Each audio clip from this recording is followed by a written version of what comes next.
നമസ്കാരം. ഫാസ്റ്റ് ന്യൂസിലേക്ക് സ്വാഗതം. വിദ്യാഭ്യാസ മന്ത്രി ധർമ്മേന്ദ്ര പ്രധാന്റെ രാജി ആവശ്യപ്പെട്ട് കോൺഗ്രസ് ജനതാ പാർട്ടി നടത്തുന്ന സമരത്തിൽ സംഘർഷം. പോലീസ് ലാത്തിചാർജ് നടത്തുകയും കണ്ണീർവാതകം പ്രയോഗിക്കുകയും ചെയ്തു.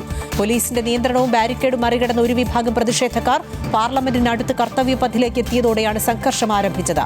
പാർലമെന്റിലേക്കുള്ള വഴികൾ പോലീസ് അടയ്ക്കുകയും പ്രദേശത്ത് നിരോധനാജ്ഞ ഏർപ്പെടുത്തുകയും ചെയ്തു. ജന്തർ മന്ദിറിൽ പാർട്ടികളുടെ സമരവേദി പോലീസ് പൊളിച്ചു നീക്കി.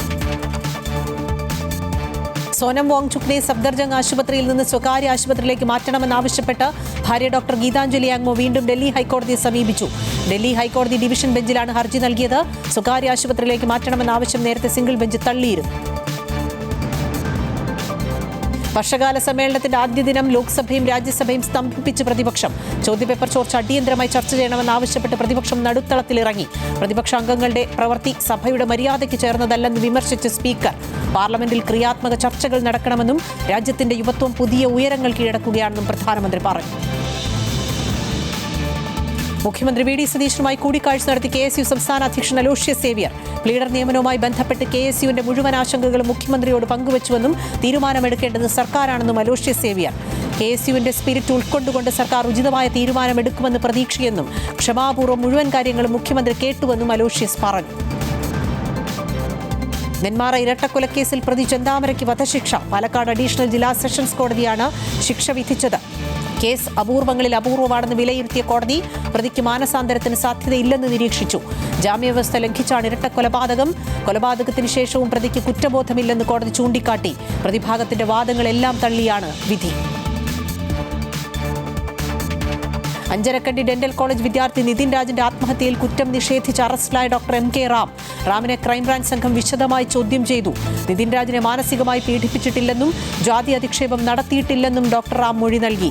മൊഴി വിശദമായി രേഖപ്പെടുത്തിയെന്ന് അന്വേഷണ സംഘം. കൊറോ ഹെൽത്തിലെ കൂട്ടപ്പിരിച്ചുവിടലിൽ തീരുമാനമായതായി മന്ത്രി ബിന്ദു കൃഷ്ണ. പിരിച്ചുവിട്ട ജീവനക്കാർക്ക് 5 മാസത്തെ ശമ്പളം നൽകുമെന്ന് മന്ത്രി. ആദ്യം കൊടുത്ത 2 മാസത്തെ ശമ്പളത്തിന് പുറമെയാണ് 5 മാസത്തേക്ക് കൂടി ശമ്പളം നൽകുക. 26-ാം തീയതിക്ക് മുമ്പ് മുഴുവൻ ശമ്പളവും നൽകും.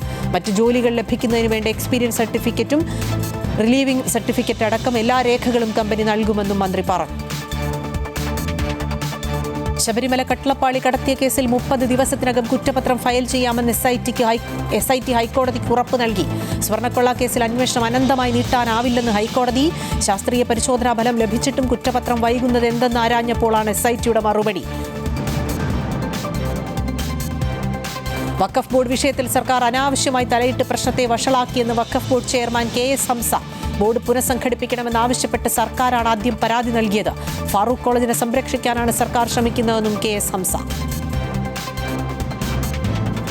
ദേശാഭിമാനി വാരാന്ത പതിപ്പ് വിവാദത്തിൽ കാരണം കാണിക്കൽ നോട്ടീസിന് എഡിറ്റർ മറുപടി നൽകി. തെറ്റുണ്ടെങ്കിൽ തിരുത്താമെന്ന് എഡിറ്റർ KR അജയന്റെ മറുപടി. ലേഖനത്തിന് ഏറ്റവും അനുയോജ്യമായ തലക്കെട്ടാണ് നൽകിയത്. കള്ളൻ വിജയൻ ലേഖനത്തിൽ പാർട്ടി വിരുദ്ധതയില്ലെന്നും വിശദീകരണം. ഫാസ്റ്റ് ന്യൂസ് പൂർണ്ണമാകുന്നു. നമസ്കാരം.